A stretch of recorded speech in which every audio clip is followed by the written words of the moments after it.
Assalamualaikum warahmatullahi wabarakatuh. Waalaikumsalam. Alhamdulillah. Adik-adikku yang insyaallah dirahmati oleh Allah. Di pagi hari ini kita akan memulai pembelajaran kita dengan mengucapkan basmalah, yakni alhamdulillah.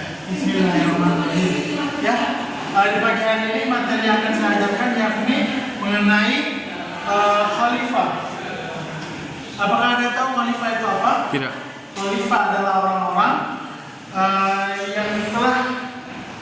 khalifah adalah orang-orang yang berada pada pangku kekuasaan setelah wafatnya Nabi Muhammad SAW.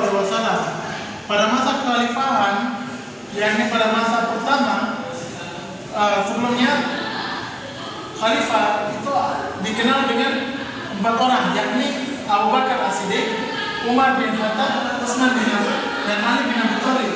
Di masa awal meninggalnya Rasulullah, terjadi yang namanya pegoncangan besar terhadap kaum muslimin, yakni pemberontakan dan juga banyak sekali kaum muslimin yang telah murtad karena menganggap bahwasanya dengan meninggalnya Nabi Muhammad SAW, maka syariat Islam telah tiada, yakni seperti syariat untuk membayar zakat.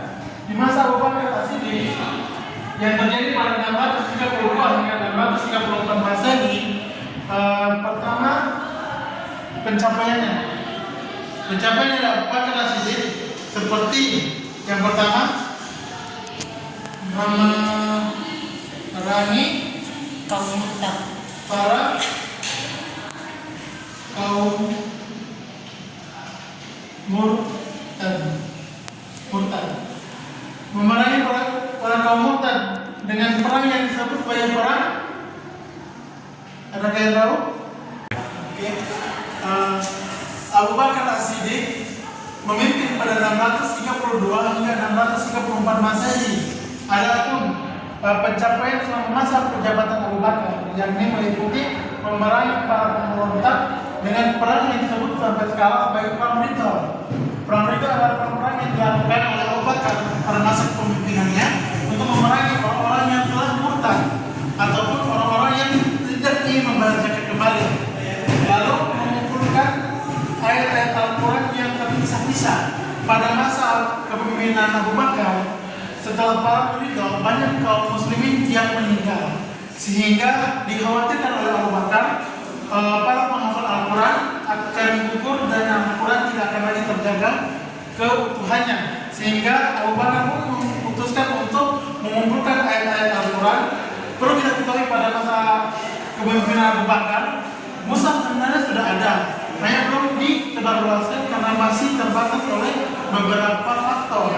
Lalu yang berikutnya, pencapaian dari Abu Bakar yang bisa kita nikmati sekarang, yakni memperluasnya wilayah Islam ke Syam dan Mesir melalui peperangan yang dibawa oleh Abu Ubaidah bin Jarrah, Yazid bin Abu Sufyan, Suhaib bin Ibnu Hasan, dan Ammar bin As-Dikim tentang Ikrimah bin Abu Zahar.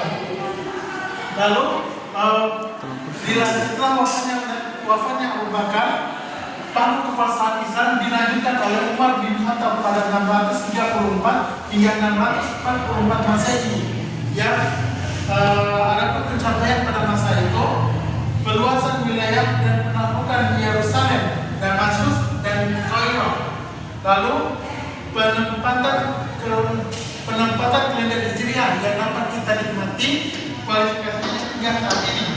Lalu pembentukan departemen seperti departemen kehakiman dan departemen keuangan serta departemen lainnya yang sampai detik ini diterapkan di era global saat ini.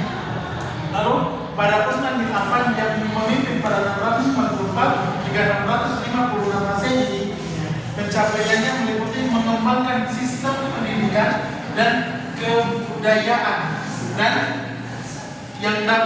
pencapaian yang paling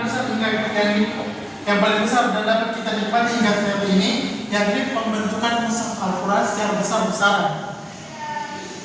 Lalu pada masa Thalib yang terjadi pada 656 hingga 666 Masehi, terjadi konflik besar atas meninggalnya Utsman bin Affan, lalu menyebabkan konflik internal antar sesama muslim terhadap meninggalnya Utsman bin Affan, yakni yang dapat kita kenal dengan perang apa, anak-anak? Saya bisa bantu Bapak jawab? Silakan. Perang apa? Oke, ini akan menjadi PR untuk kita semua, untuk adik Anda. Lalu juga salah satu dari pencapaian Ali bin Abi Thalib pada masa kepemimpinannya, yakni membangun kota Kufah sebagai pusat ilmu dan kebudayaan. Sekian, sebelum Bapak menutup pembelajaran kita pada pagi hari ini, Bapak akan membagikan anak-anak menjadi 4 kelompok, yang masing-masing kelompok tersebut harus membuat rangkuman, mempresentasikannya di depan, minggu depan, mengenai kepemimpinan, mengenai masa kepemimpinan dari berbagai macam khalifah tersebut. Kelompok 1 Abu Bakar, kelompok 2 Umar, kelompok 3 Utsman, lalu kelompok 4 Ali. Sekian, wassalamualaikum warahmatullahi wabarakatuh.